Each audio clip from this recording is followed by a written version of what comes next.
নমস্কাৰ বন্ধু বান্ধৱীসকল, জ্ঞান শক্তি এডুকেশ্যন চেনেলটোলৈ আপোনালোকক স্বাগতম জনাইছো। আজি আপোনালোকৰ মাজলৈ লৈ আহিছো অন্য এটা পাৰ্ট জেনেৰেল নলেজৰ যথেষ্ট গুৰুত্বপূৰ্ণ কুৱেশ্যন থাকিব। আপোনালোকৰ হয়তো ওপৰত আপোনাৰ 35টা জেনেৰেল নলেজৰ কুৱেশ্যন আহিব, সেইবাবে আমি ইয়াত ইগনোৰ কৰিব নোৱাৰো। সকলো শিক্ষকে চাই থাকিব। ভিডিঅ'টো যদি ভাল লাগে ভিডিঅ'টো প্লিজ লাইক কৰিব, কমেণ্ট কৰি আপোনালোকৰ বন্ধু বান্ধৱীৰ মাজত শ্বেয়াৰ কৰি দিব। আৰু চেনেলটোলৈ যদি নতুনকৈ আহিছে ইয়াৰ নেক্সট পাৰ্টটো পোৱাৰ কাৰণে প্লিজ ছাবস্ক্ৰাইব কৰি দিব। বলকেৰে ভিডিঅ'টো আৰম্ভ কৰোঁ। প্ৰথম কুৱেশ্যনটো লৈছো যে চুতীয়া ৰাজ্য শাসনৰ বাবে শদিয়াত ৰখা আহোমৰ বিষয়াজনৰ পদবীটো কি? ঠিক আছে, ইয়াৰ আনচাৰটো দিব।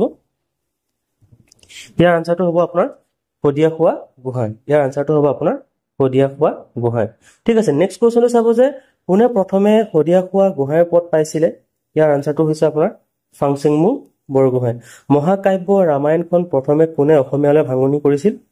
ইয়াৰ আনচাৰটো হ'ব মাধৱ কন্দলী। হাজোৰ পুৱামক্কা কোনে সজাইছিল? ইয়াৰ আনচাৰটো দিব। ইয়াৰ আনচাৰটো সকলোৱে দিলে চাগে। ইয়াৰ আনচাৰটো হ'ব গিয়াছুদ্দিন আউলিয়া। বন্ধু বান্ধৱীসকল, মই এটাই ক'ব বিচাৰো, জাষ্ট আপোনালোকে কিমানটা কুৱেশ্যন পাৰিলে আপোনালোকে সেইটো কমেণ্টত জনাবলৈ নাপাহৰিব। নেক্সট কুৱেশ্যনটো চাব যে কমতাপুৰৰ পৰা যোৰহাটলৈ কোনে এটা আলি নিৰ্মাণ কৰিছিলে? ইয়াৰ আনচাৰটো হৈছে আপোনাৰ কমতাৰ ৰজা নীলাম্বৰ। ইয়াৰ আনচাৰটো হৈছে আপোনাৰ কমতাৰ ৰজা নীলাম্বৰ। কামৰূপ ৰাজ্যৰ নাম কেতিয়াৰ পৰা অসম হৈছিলে? ইয়াৰ আনচাৰটো হৈছে আহোমৰ সময়ৰ পৰাই, সকলোৱে হয়তো জানে। আৰু ডিমাপুৰৰ প্ৰাচীন নাম হৈছে আপোনাৰ হিৰিম্বাপুৰ। আৰু নেক্সটটো হৈছে আপোনাৰ শংকৰদেৱক মহাপুৰুষ কোনে আখ্যা দিছিলে? অসমৰ জনসাধাৰণে।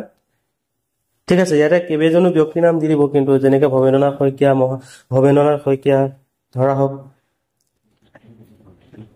লক্ষ্মীনাথ বেজবৰুৱা, পদ্মনাথ গোহাঁই বৰুৱা, তেনেকুৱা নাম দি দিব আৰু লগতে দি দিব অসমৰ জনসাধাৰণ। আপোনালোকে জানিব লাগিব যে শংকৰদেৱক মহাপুৰুষ কোনে আখ্যা দিছিলে? অসমৰ জনসাধাৰণে। মৈদাম কি হয়? এইটো হয়তো এইবাৰ অহা বহুত চান্স আছে। মৈদাম কি হয় আপোনালোকে হয়তো জানে চাগে। যোৱাকালি আমাৰ কি হয়, মৈদাম আমাৰ কি পাইছিলে? ৱৰ্ল্ড হেৰিটেজ চাইট হিচাপে চিনাক্তকৰণ কৰা হৈ গ'ল। আপোনালোকে হয়তো সকলোৱে জানে চাগে, হয়নে? আৰু আহোমৰ ডাঙৰীয়াৰ সমাধি। নেক্সট কুৱেশ্যনটো চাব, কাৰেংঘৰ কি? আহোমৰ ৰাজপ্ৰসাদ, হয় ন? অসমৰ কোনখন যুদ্ধত প্ৰথমে খাৰ বাৰুদ ব্যৱহাৰ কৰা হৈছিলে? এইটো মনত ৰাখিব, বহুত ইম্পৰ্টেণ্ট হয়। আনচাৰটো হৈছে আপোনাৰ শলাৰ গড়ৰ যুদ্ধত। ত্ৰিপুৰা বুৰঞ্জী কি হয়? ত্ৰিপুৰা বুৰঞ্জী হৈছে আপোনাৰ ঘটনা লিপিবদ্ধ কৰা পুথি। নেক্সট কুৱেশ্যনটো চাব, জয়ন্তীয়া বুৰঞ্জী কি হয়? জয়ন্তীয়া দেশৰ ঘটনা সন্নিৱিষ্ট কৰা পুথি। আৰু আজান ফকীৰ প্ৰকৃত নাম কি আছিলে? এইটো বহুত ইম্পৰ্টেণ্ট হয়, মনত ৰাখিব। আজান ফকীৰ প্ৰকৃত নাম হৈছে আপোনাৰ শ্বাহ মিৰাণ। ঠিক আছে, আহোমৰ দিনত ৬,০০০ পাইকৰ ওপৰত বিষয়াজনক কি বোলা হৈছিলে?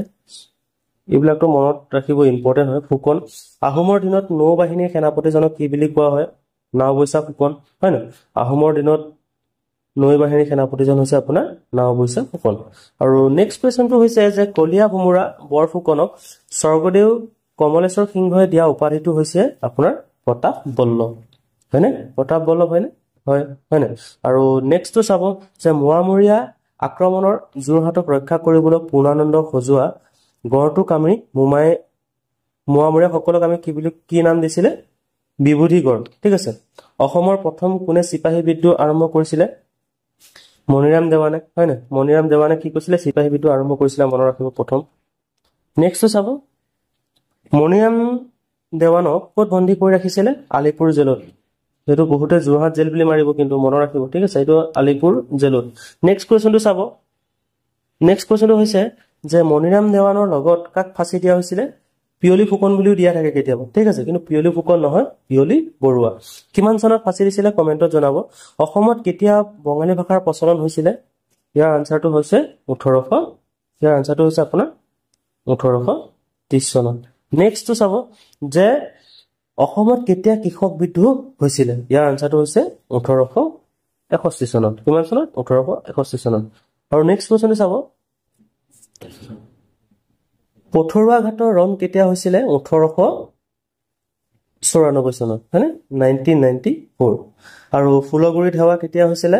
1861 চনত। বংগৰ পৰা অসম কেতিয়া পৃথক কৰা হৈছিলে? 1874 চনত, 1874। শ্বিলঙত অসম ৰাজধানী কেতিয়া স্থাপন কৰা হৈছিলে? 1864। অসমীয়া ভাষা পুনৰ প্ৰচলন কেতিয়া হৈছিলে? 1873।